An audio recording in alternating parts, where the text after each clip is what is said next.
오늘은 새 언약의 삶이라는 제목으로 말씀드리겠습니다. 먼저 우리 교과에 나온 기억절에 있는 말씀을 함께 좀 읽겠습니다. 시작. 내가 온 것은 양으로 생명을 얻게 하고 더 풍성히 얻게 하려는 것이라. 요한복음 10장 10절에 있는 말씀입니다. 예수님께서 이 땅에 오신 목적이 무엇입니까? 오늘 말씀에 의하면 양에게 생명을 얻고 더 풍성하게 하기 위하여 오셨다, 이렇게 말씀하셨습니다. 예수님께서는 양들의 무엇을 걱정하십니까? 생활을 걱정하세요. 목자이신 예수님께서는 양들의 무엇에 관심이 있어요? 삶에 관심이 있는 것입니다. 자, 그러면 양들의 삶에 과거에 관심이 있을까요? 현재에 관심이 있을까요? 미래에 관심이 있을까요? 어떻게 생각하십니까? 양들의 지나온 과거에 관심이 있을까요? 아니면 저 먼 미래에 관심이 있을까요? 아니면 현재에 관심이 있을까요? 사실 오늘 교과 말씀에서 잘 나와 있지만 예수님께서 관심 있는 것은 사실은 과거와 현재와 미래 모든 것에 예수님께서는 뭐예요? 관심이 있습니다. 그러므로 우리가 과거에 치우쳐 살 필요 없고 미래만 쳐다보고 살 필요도 없습니다. 예수님께서 우리의 삶에 관심이 있으시되 우리의 현재의 변화를 통해서 과거를 변화시키시고 미래까지 변화시키시는 분이 예수님이신 것입니다. 오늘 교과에 그러한 내용들이 잘 나와 있어요. 교과의 176페이지의 말씀을 좀 읽겠습니다. 언약이란 내가 이것과 저것을 행하면 먼 훗날에 상급을 받게 될 것이라는 식의 거래가 아니다. 선물로 주어지는 상급은 믿음으로 언약 관계에 들어간 자들이 지금 여기서도 누릴 수 있는 축복이다, 그렇게 말했습니다. 네, 언약은요, 미래에 내가 어떤 상급을 받게 될 그러한 거래가 아니고 지금도 언약 관계에 들어간 사람들은 축복을 누릴 수 있다는 것입니다. 여기 한 사람이 있어요. 네, 무거운 짐을 지고 무슨 길을 걸어가고 있습니까? 신앙의 길을 걸어가고 있습니다. 여러분, 신앙의 길을 걸어가면서 인생이 괴롭고 힘들고 그리고 정말 죽을 맛 나지만 그래, 지금은 포기하고 저 미래에 나에게 약속된 저 천국, 저 천상의 세계, 그것이 있으니까 그래, 무조건 참자. 그러면서 한 걸음 한 걸음 이렇게 가시밭길을 걸어가는 것이 과연 하나님께서 우리에게 바라는 인생의 모습일까요? 그것이 아니라는 거죠. 하나님께서는 미래뿐만 아니라 현재에도 우리가 하나님 안에서 신앙의 길을 걸으면서 하나님께서 우리에게 주시고자 하시는 축복된 삶을 누리기를 바라시는 것입니다. 현재가 변화되면요, 과거도 변화돼요. 미래도 변화되는 것입니다. 문제는 뭐예요? 현재 우리가 구원을 받는다면, 그러면 여기에 그림에 묘사되어 있는 것처럼 예수님께서 우리의 무거운 인생의 짐을 벗겨주시는 것을 경험하게 될 것입니다. 그리고 지금까지 나의 삶을 이끌어주신 그 예수님의 나의 삶에 함께 하신 그 역사를 바라보면서 과거가 변하는 것입니다. 그리고 미래에 대한 소망이 새롭게 생깁니다. 이제 앞으로 걸어갈 길은 나 혼자 가는 길이 아니라 누구와 함께 가는 거예요? 예수님의 인도하심을 따라서 가는 길인 것입니다. 그래서 현재 변하는 현재의 구원은 과거와 미래까지 변화시키는 그러한 구원인 것입니다. 십자가의 복음의 목적지가 어딜까요? 십자가일까요? 여러분 어떻게 생각하십니까? 복음의 목적지가 십자가일까요? 그저 십자가에 달려 죽는 것이 복음입니까? 아니죠. 그것이 아니라 십자가의 복음의 목적지는 어디냐면 새 언약의 삶을 사는 것이 목적인 것입니다. 우리가 새 언약의 삶을 살게 하는 것, 그것이 바로 십자가의 능력인 것입니다. 그래서 복음의 목적지는 십자가가 아니라 십자가는 능력이에요. 그리고 그 능력으로 어떠한 목적을 향해 달려갑니까? 새 언약의 삶, 새로운 삶을 살게 하는 것에 것으로 달려가게 하는 거죠. 자, 그렇다면 이러한 언약 관계를 통해 누리게 될 새 삶의 모습은 어떤 모습일까요? 네. 언약 관계를 통해 누리게 될 새 삶의 모습. 그 모습을 우리가 본다면 어떤 모습일까요? 자, 오늘 교과 내용을 요약한 것이나 마찬가지인데 첫 번째는 기쁨입니다. 네, 언약 관계를 통해서 우리는 기쁨을 느끼게 되고요. 두 번째는 죄책감으로부터의 자유를 느끼게 되고요. 그다음에 세 번째는 우리의 마음이 새로운 마음을 받아요. 네 번째는 그걸 통해서 영생을 경험하고 네 번째는 사명을 갖게 되는 것입니다. 여러분, 오늘 교과에 있는 제목만 쭉 나열해 봤는데 모양이 무슨 모양입니까? 네, 십자가의 모양입니다. 그렇죠? 네, 십자가의 모양이에요. 그래서 우리의 신앙의 삶의 목적지가 어디가 아니라고요? 이 십자가가 아니고 십자가는 능력입니다. 우리의 삶을 변화시키는 능력이고 그리고 신앙의 목적지는 새로운 삶인 것입니다.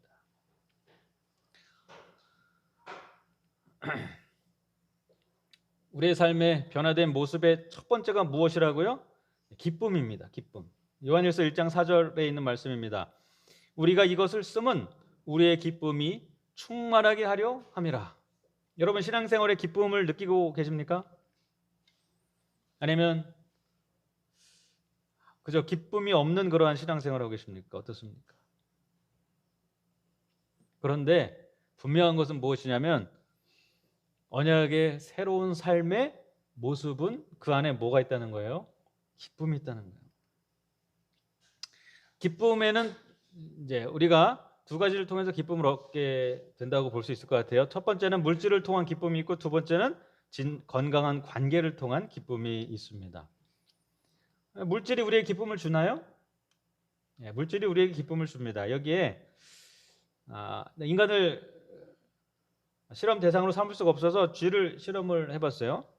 이 쥐도 물건에 관심이 있고 물건에 집착을 해요. 그런데 이 과학자들이요, 쥐의 뇌에 MPA라는 영역을 자극을 했어요. 이 신경을 자극을 했어요. 그리고 쥐가 별로 관심 없어하는 그 여기에 보니까 이 네모난 상자죠. 쥐가 뭐 네모난 상자에 그렇게 관심 있겠습니까? 그런데 쥐의 뇌에 이 MPA라는 영역을 탁 자극을 하니까 어떻게 됐을까요? 쥐가 갑자기 평소에는 관심도 없던 이 네모난 상자에 관심을 보이기 시작해요. 그리고 남한테 안 뺏기려고 거기에 집착을 하는 것입니다. 과학자들이 무엇을 찾아냈냐면 물건에 집착하는 뇌의 영역을 찾아낸 거예요. 그래서 거기를 자극하면 소유욕이 강해집니다. 그래서 뭐든지 다 끌어모으려고 그래요. 그리고 버리질 못합니다. 그리고 새로운 물건에 항상 자극이 돼서 그런 것들을 가지려고 하는 것입니다. 남에게 안 뺏기려고 그래요. 그런데 놀랍게도 이 집착, 소유욕, 이것을 관장하는 MPA라는 영역, 그 자극을 풀어주고 그리고 그것을 완화시키면 갑자기 쥐가 어떻게 하냐면 막 모아놓은 물건들의 이제 관심을 잃어버려요. 호기심을 잃어버려요. 네. 여러분, 분명 물건도 우리의 기쁨을 줍니다. 그런데 물건은 우리의 기쁨 주지만 또 뭣도 줘요? 중독도 되게 하는 거예요. 그래서 우리가 물건에 중독이 되면 그럼 내 뇌에 이 MPA 나의 뇌의 한 영역이 지금 계속 자극을 받고 있구나 그렇게 생각하면 돼요. 내가 중독돼 가고 있구나. 물건 중독이 있는 것입니다. 그러한 기쁨은 참된 기쁨은 아니겠죠, 그렇죠? 중독이 된 기쁨인 것입니다. 그런데 무엇도 우리에게 기쁨을 준다고요? 이 건강한 관계, 그것이 우리에게 기쁨을 주는 것입니다. 여러분, 우리가 맺고 있는 관계 중에 가장 소중한 관계가 누구와의 관계일까요? 하나님과의 관계죠. 여러분, 하나님과의 관계를 어떻게 맺습니까? 기도를 통해서, 말씀을 봄으로 맺죠. 그렇다면 우리가 기도할 때 어떤 일이 일어날까요? 우리의 뇌 속에서요. 여기에 기도를 열심히 하는 사람의 뇌의 모습입니다. 기도를 열심히 하는 사람의 뇌를 촬영해 보니까요, 여기 전두엽이 막 활성화가 돼요. 그리고 여기 하두 정엽이 활성화가 돼요. 이게 어떤 영향이냐면 이 전두엽은 행동과 우리의 모든 감정을 이렇게 컨트롤하는 곳입니다. 그리고 여기 하두 정엽은 사고, 연상, 인식의 기능을 하는 곳이에요. 그것이 활성화되는 거죠. 기도할 때는 우리가 매우 조용하게 해요. 그러나 기도하는 사람의 뇌는 매우 활성화되어 있었던 것입니다. 그래서 기도를 많이 하면 그 결과가 뇌가 활성화가 돼가지고 감정 조절 능력, 사고, 인식, 기억, 기능, 또 기억력이 향상된다는 근래에 이런 뇌 과학에 관한 연구들이 많이 있습니다. 한번 관심 있는 분들은 좀 찾아보시기 바랍니다. 여러분, 하나님과의 관계가 회복되면 우리에게 기쁨이 주어지는 것입니다. 심지어는 촬영해 보니까 우리 전두엽과 하두 정엽, 가장 중요한 부분이 또 활성화가 되는 것을 우리 보게 됐죠. 그렇습니다. 우리가 기도를 통해서, 말씀을 통해서, 예배를 통해서 우리의 관계 중에 가장 중요한 하나님과 우리의 사이의 관계를 회복하게 될 때 우리는 우리의 삶에 참된 기쁨을 맛보게 되고, 그 참된 기쁨을 통해서 그 기쁨의 영역이 점점 다른 관계로 확장이 되는 것이죠. 오늘 교과에는 이렇게 기록되어 있어요. 예수님은 우리가 하늘 아버지와 더불어 갖는 밀접한 관계들에 들어가도록 길을 열어 놓으셨으며 이 교제의 결과로 기쁨을 누리게 하셨다. 요한은 그가 직접 보고 만지고 느끼고 들은 예수님에 관하여 전한 내용이 진실임을 독자들이 알기를 원했다. 이를 통해 그들도 그들을 사랑하시며 아들을 통해 자신을 내어주신 하늘에 계신 아버지와 기쁜 관계 속에 들어가기를 기대했다. 여러분은 예수님과 기쁜 관계 속에 있습니까? 네, 어떻습니까? 여러분, 우리는 비록 우리의 눈으로 직접 예수님을 볼 수는 없지만 우리 안에 성령께서 함께 하심으로 사실은 마치 예수님을 직접 보고 만지고 느끼는 것처럼 예수님과 동행할 수 있는 것입니다. 오늘 이 자리에 있는 저와 여러분 모두 예수님과 좀 더 가까이 동행하려고 노력하기를 간절히 바랍니다. 제가 예전에 한 친구로부터 이런 제안을 받았어요. 그 친구가 이렇게 말했습니다. 신학교 친구였는데, 채준아, 너는 하루에 예수님의 이름을 몇 번을 부르니? 그랬어요. 근데 생각해보니까 몇 번 안 불러서 부끄러웠어요. 그래서 반대로 질문했어요. 너는? 너는 어떤데? 했더니 그 친구는 나는 요즘에 5번 이상 예수님을 생각하려고 노력을 해. 그랬어요. 그리고 그 친구를 보니까 그 친구가 새롭게 보이는 거예요. 나는 그저 평소에 그래, 예수님과 동행해야지 그렇게만 생각했지 구체적으로 내가 하루에 몇 번 예수님을 생각하겠다 그렇게 계획하지 못했는데, 그 친구는 구체적으로 나는 하루에 5번 반드시 예수님을 기억하고 기도하겠다 그렇게 얘기하는 것입니다. 그래서 그래, 잘하고 있네. 그리고 기숙사에 와서 저도 한번 실험을 해봤어요. 그래, 나도 한번 그렇게 해보자. 하루에 5번 이상 예수님을 생각하고 기도해보자. 이렇게 생각하고 실제로 행동에 한번 옮겨봤어요. 의식적으로 예수님을 생각하고 예수님과 동행하고 내 삶에 아주 세세한 것일지라도 예수님께 말하고 또 그 음성을 듣는 연습을 한 것입니다. 그런데 놀랍게도 여러분, 그저 예수님과 동행해야지 그렇게 생각하는 것보다 구체적으로 내가 몇 번 예수님을 생각해야지 하고 그래서 실행했을 때 훨씬 예수님과 가까워지고 내 안에 예수님께서 계심을 더 직접적으로 느낄 수 있었다는 것입니다. 여러분, 우리 안에 분명 오늘 이 교과에 있는 말씀처럼 예수님께서는 하늘 아버지와 우리가 교제할 수 있도록 길을 터놓으셨습니다. 그런데 오늘 혹시 우리는 그 길을 무시하고 자꾸 다른 길을 찾거나 아니면 그 길이 마치 없는 것처럼 하늘이 막혀 있는 것처럼 그렇게 살고 있지는 않습니까? 오늘 예수님께서 열어놓으신 그 길을 우리도 걷게 되기를 간절히 바랍니다. 여러분, 하늘 아버지와 우리가 교제하는 길이 탁 터지고 예수님과 내가 함께하는 기쁨이 열리면 제일 먼저 나타나는 현상이 뭘까요? 그러면 우리의 삶 속에 죄책감이 사라져요. 뭐가 사라진다고요? 죄책감이 사라지는 거예요. 그러면 친구하고 한번 싸워보세요. 그리고 말 안 하고 하루 이틀 지나보세요. 그럼 마음이 좋습니까? 아니면 무겁습니까? 무겁죠. 근데 하루 이틀이 아니라 일주일, 이주일, 한 달 동안 말도 안 하고 서로 인사도 안 하고 아주 친했던 친구인데 그런다고 생각해 보세요. 그러면 나중에는 이 마음이 점점 무거워져 가지고 점점 그 친구와 대화하기도 힘들고 아는 척하기도 힘들어지는 것입니다. 그리고 그것이 자꾸 죄책감으로 발전해요. 내가 무엇인가 잘못했기 때문에 우리 관계가 틀어졌다고 생각되는 것입니다. 관계가 어색해지면 불편한 것입니다. 여러분, 그런데 우리의 마음속에 있는 하나님과 나의 관계가 회복됐다고 한번 생각해 보시기 바랍니다. 하나님과 점점 가까워졌어요. 하나님과 매일 동행하는 것입니다.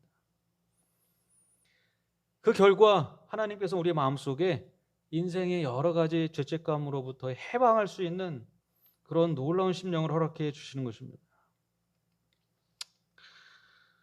로마서 8장 1절에 이런 약속이 있습니다. 그러므로 이제 그리스도 예수 안에 있는 자에게는 결코 정죄함이 없나니. 죄책감으로부터 해방된 사람들은 누구 안에 있는 사람입니까? 예수님 안에 있는 사람이에요. 예수님 안에 있다는 뜻이 무엇입니까? 예수님과의 관계가 아주 밀접하다는 것입니다. 예수님과의 관계가 밀접할 때 죄책감으로부터의 해방을 우리가 느낄 수가 있는 것입니다. 여러분, 집에 가면 여러 가지 그릇들이 많이 있죠. 여기에 스텐 그릇이 하나가 있어요. 잘 보일지 모르겠는데 여기 스텐 그릇에 이 일부분만 이렇게 캡처해가지고 아마 잘 안 보이실 거예요. 근데 여기에 얼룩덜룩한 게 이게 뭐냐면 이제 물때입니다. 여러분, 이 그릇에 물때가 끼면 어떡합니까? 닦아야죠. 근데 어떻게 닦을 수 있을까요? 잘 안 져요. 물때를 닦으려면 뭐가 필요하냐면 식초가 필요하다고 그래요. 그리고 감자 껍질, 치약 같은 걸로 이렇게 아주 세게 문질러야 닦습니다. 여러분, 이런 물때가 이렇게 닦기 힘든 물때가 끼면 안 되겠죠. 그래서 설거지를 할 때 어떻게 하면 좋아요?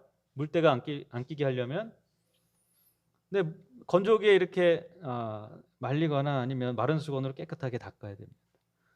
물때도 계속 끼다 보면 나중에는 보기 싫어져요. 우리의 삶의 죄 때도 마찬가지예요. 여러분, 우리가 살다 보면 이 강아지 목줄이 매 있죠. 강아지가 얼마나 답답할까요? 자기 마음대로 못 가고 주인이 끄는 대로 가야 돼요. 우리의 삶에도 마치 목줄이 달린 것처럼 그렇게 내 마음 한 구석에 계속 불편한 마음을 갖고 살게 되는 것입니다. 그것이 무엇이냐면 죄책감이에요. 내가 잘못 살았다는 생각입니다. 내가 죄인이지라는 생각이에요. 그것이 점점 삶을 살면 살수록 처음에는 물때처럼 잘 안 보이다가 그것을 마른 걸레 닦지 않으면 그게 나중에는 식초로 닦아야 되는 그러한 잘 안 지는 때가 되는 것처럼 하나의 잘못, 두 개의 잘못, 인생의 잘못된 길, 잘못된 방향, 내가 해야 되나 그러지 못한 것들, 여러 가지 죄책감이 내 마음속에 이 물때처럼 쌓이는 거예요. 왜 쌓였습니까? 그때 뭐 하지 않아서 그래요? 닦지 않아서 계속 쌓이는 거예요. 그러다 보면 내 인생 전체가 무겁게 느껴지는 것입니다. 내가 잘못 살았다는 생각이 드는 거예요. 벗어나고 싶어도 벗어나지 못하는 죄책감 속으로 빠져드는 것입니다. 그래서 마치 물때를 마른 걸레를 그때 닦아줘야 되듯이 우리는 우리의 삶의 이 죄악의 생애들을 예수님을 생각하며 예수님 앞에 나아가 용서를 구하며 자꾸 닦아줘야 되는 것입니다. 그래서 은연중에 쌓인 그러한 죄책감들을 그저 계속해서 쌓아가는 것이 아니라 기도를 통해서 예수님의 십자가를 바라보면서 그것을 계속해서 닦아 나갈 때 결국에 우리의 삶의 죄책감의 문제에서 우리가 해방될 수가 있는 것이죠. 네. 그래서 예수님과 관계가 회복되면 우리가 어디서부터 벗어날 수 있다고요? 네, 죄책감으로부터 벗어나게 되는 것입니다. 그 다음은 무엇입니까? 우리 가운데 새 마음이 생겨요. 새 마음. 자, 우리 수요일이 아니고요. 화요일 말씀이죠. 새 마음이 생깁니다. 성령께서 우리 안에 거하심으로써 우리 심령에 새 마음이 생기는 것입니다. 여러분, 관계를 한번 보세요. 처음에 하나님과 관계가 회복되고 죄책감으로부터 우리가 벗어나게 됩니다. 그러면 우리 마음속에 성령님께서 거하시면서 우리가 예전에 내가 품었던 그런 마음이 아니라 새로워진 마음으로 내가 거듭나게 되는 것이죠. 그래서 그때 우리의 생각에 느끼는 감정이 무엇이냐면, 아, 예수님께서 내 안에 계시고 나도 예수님 안에 있다라는 그런 생각을 하게 돼요. 그리스도가 내 안에 있고 내가 그리스도 안에 있는구나 라고 생각되는 것입니다. 여러분, 이것은 정말 대단한 경험입니다. 내가 그리스도 안에 있고 그리스도가 내 안에 있다는 것은 삼위일체 하나님을 경험하는 거예요. 여러분, 삼위일체 하나님이 왜 삼위일체 하나님입니까? 세 하나님이 서로 다른 인격으로 계시지만 하나가 된 거죠. 서로 안에 서로가 계신 것입니다. 그것처럼 그리스도가 내 안에 있고 내가 그리스도의 안에 있다는 것은 그 삼위일체 하나님의 모습을 내가 경험하는 거예요. 정말 대단한 경험이죠. 그런데 그러한 경험을 하게 되면 우리는 영생의 경험으로 나아가게 됩니다. 영생의 경험. 수요일입니다. 이제 영생. 여러분, 영생이 무엇일까요? 정말 죽지 않고 영원히 사는 것이 영생이죠. 그것이 영생입니다. 그런데 죽지 않고 영원히 사는 그 삶 속에서 우리가 계속해서 죄책감을 경험하고, 그리고 계속해서 아플까 봐 걱정하고 두려워하고, 그런 삶을 영원히 산다면 그게 진정한 영생이 아니겠죠. 그런데 오늘 교과에 나온 영원한 삶, 그 삶은 미래에 우리가 언젠가 경험하게 될 그런 삶이 아니고요, 지금 우리가 경험할 수 있는 삶인 것입니다. 여러분, 지금 어떻게 우리가 영생을 경험합니까? 답은 간단해요. 내가 그리스도 안에 있고 그리스도가 내 안에 있으면 되는 것입니다. 내가 하나님 안에 있으면 돼요. 그러면 내 삶의 순간순간이 만족스럽게 되는 것입니다. 여러분, 순간순간 내가 정말 만족한다, 그러한 삶을 사는 것, 그래서 죽음도 고난도 두렵지 않다, 이런 생각을 할 수 있는 것, 그것이 지금 우리가 느끼고 누릴 수 있는 영생의 삶인 것입니다. 여러분, 이런 삶을 우리가 꿈꾸고 살 수 있다면 얼마나 좋을까요? 죽음과 고난도 두렵지 않은 내 순간순간 하루하루의 삶이 만족스러운 상태, 이것이 새 언약으로 말미암아 그리스도인들이 누릴 수 있는, 어떻게 보면 마지막 단계, 최종적인 그런 단계의 삶인 것입니다. 이것을 어떻게 좀 비유할 수 있을까요? 여러분, 우리의 신앙생활에 하나님이 바다라고 생각해 보세요. 이게 사해입니다. 여러분, 이스라엘에 있는 이 사해, 이 사해는 바다라고 그러죠. 네, 갈릴리도 바다라고 그러죠. 왜 그러냐면 너무 넓어요. 이 사해도 정말 넓습니다. 그리고 특별히 이 사해에는 풀 한 폭이 자라나지 않기 때문에 겉으로 보면은 좀 무서워요. 소금도 이렇게 많고, 그리고 얼마나 이 물이 바다처럼 넓게 펼쳐져 있는지 모릅니다. 처음에 수영 못하는 사람이 이곳에 들어갈 때는 정말 무서워요. 내가 여기서 수영을 잘 못하는 사람인데 여기서 어떻게 내가 수영을 할 수 있을까? 그리고 다른 사람들이 이렇게 말합니다. 여기는 수영 못해도 괜찮으니까 한번 누워보라고. 편하게 몸을 맡기면 너의 몸이 뜰 거라고, 괜찮다고 계속 말해줍니다. 그래도 못 믿어요. 다른 사람이 시범을 보입니다. 자, 보라고. 여기 나도 이렇게 누워 있는데 물에 안 가라앉는다고. 너도 한번 해보라 그럽니다. 그래서 못 이기는 척하고 이제 몸을 뒤로 눕힙니다. 근데 웬일이에요? 나는 수영도 한 번도 해본 적 없는데, 심지어는 물에 이렇게 떠 있는 생존 수영도 못하는 사람인데 사해 가면 몸이 둥둥 뜨는 거예요.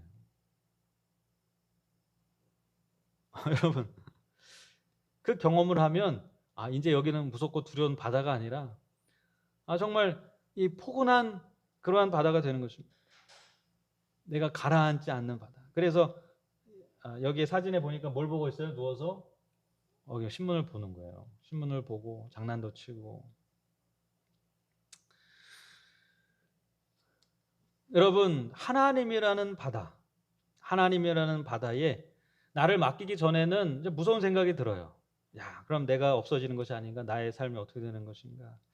내가 모든 걸 전적으로 하나님께 순종하면 내가 재미있어 하는 것들 하나도 못하는 것이 아닌가? 내 삶을 다 바꿔야 되는 것은 아닌가? 나는 아직까지 그럴 준비는 안 돼 있는데 하나님께서 나에게 여러 가지 헌신하라고 하시는 건 아닌가? 무서워요. 두렵습니다. 그래서 꺼려해요. 그래서 하나님께 자신을 맡기라, 예수님 안에 거하라, 예수님과 동행하라, 그런 말을 많이 듣는데 막상 하나님께 정말 다 맡기는 사람은 별로 없어요. 그래서 우리가 항상 이 바닷물에 이렇게 수영을 하는 사람을 멀리서 바라보고 부럽다 그런 생각을 하는 것처럼 신앙생활의 관객이 되는 것입니다. 그러다가 어느 날 용기를 내서 마치 이 사회의 몸을 맡기는 것처럼 하나님께 나의 삶을 온전히 딱 맡겼을 때, 여러분, 그때 우리가 느끼는 것이 무엇이라고요? 뭐예요? 네. 나 자신을 온전히 하나님께 맡겼을 때 우리가 느끼는 것이 무슨 삶이라고요? 영생의 삶인 것입니다. 여러분, 영생의 삶은요, 내가 정말 하나님 말씀 잘 듣고 교회 생활 열심히 하고 그리고 성경 달달달 외우고 그래가지고 나중에 하나님께서 그래 내가 평생 동안 이렇게 잘했으니 내가 아주 큰 상을 내리면 하고 영생을 딱 선물로 주는 게 아닙니다. 하나님께서 바라시는 영원한 삶, 영생은 저 미래에 언젠가 나에게 주실 그런 상급이 아니고 지금 내가 누렸으면 하는 상급이에요. 지금 나에게 주실 수 있는 상급이에요.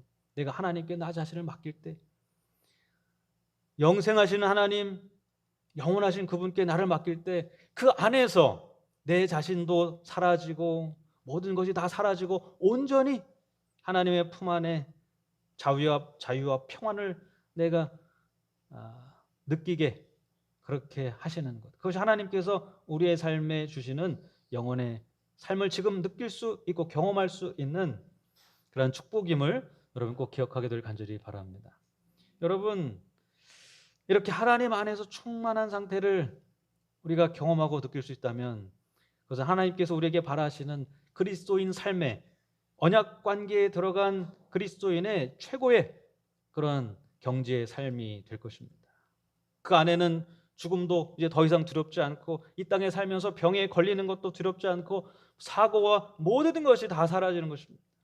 왜냐하면 우리가 하나님께 어떻게 했기 때문에 그래요? 우리의 삶을 어떻게 했어요? 그냥 50%만 맡긴 게 아니고 한 70%만 맡긴 게 아니고 어떻게 했어요? 100%를 맡겼어요. 다 맡기는 것입니다. 그래서 하나님 안에서 이렇게 둥둥둥 떠 있는 상태, 여러분 우리의 삶의 경지가 그렇게 올라가게 될 간절히 바랍니다. 네. 그때 우리가 느끼는 것이 무엇이냐면 사명입니다. 사명. 그 경지에 있을 때 우리는 사명을 느끼게 돼요. 여러분, 사명은요 그저 내가 하나님 위해 무엇을 해야지 하고 혼자 결정하는 것이 결코 아닙니다. 그래, 내 자신의 재능을 한번 찾아보자 그래서 열심히 찾아서 그거를 통해서 내가 무엇을 하는 것이 사명이 아니에요. 그리스도인의 사명은 무엇입니까? 그것은 하나님께 자신을 온전히 맡긴 사람들이 저절로 깨닫게 되는 무엇인가입니다.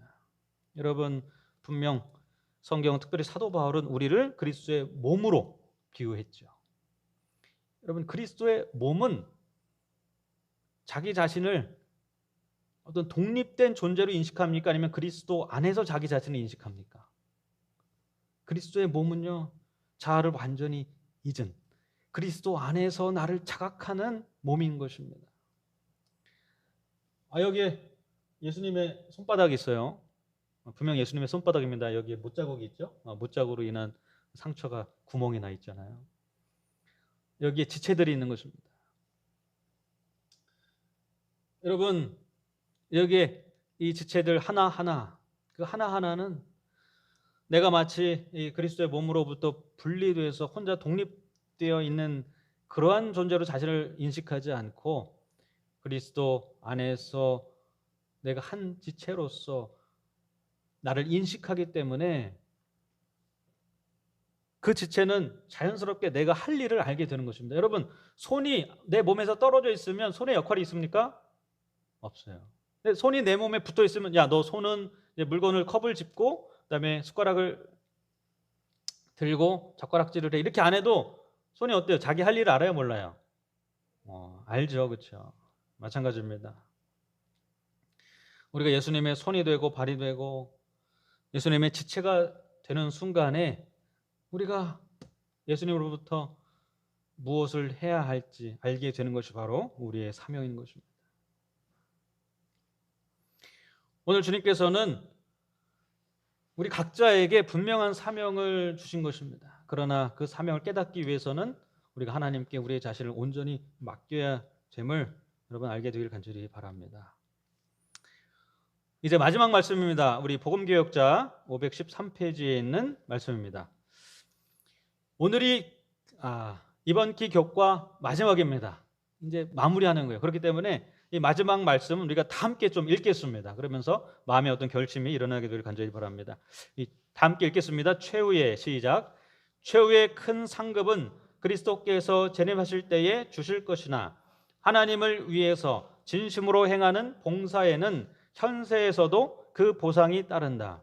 인류에 대한 무아의 봉사로서 하나님께 헌신하는 모든 자들은 영광의 주님과 협력하고 있는 것이다. 여러분, 오늘 말씀대로 우리가 무아의 봉사로서 현재에도 영원한 삶을 누리는 저와 여러분 되기를 간절히 바라면서 오늘 말씀을 마치겠습니다. 하늘에 계신 아버지, 오늘 우리에게 영원한 삶의 기쁨을 맛보게 하시기 위하여 하나님께서 오늘 이 순간도 우리의 마음속에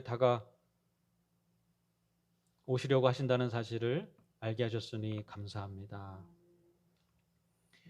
우리의 삶의 문을 두드리시며 우리 안에 거하기를 원하시는 주님께 우리도 우리의 마음의 문을 열고 그동안에 내가 계속해서 갈등했던 그러한 갈등들을 이제는 내려놓고 나의 삶을 온전히 주님께 맡길 수 있도록 인도하여 주시옵소서.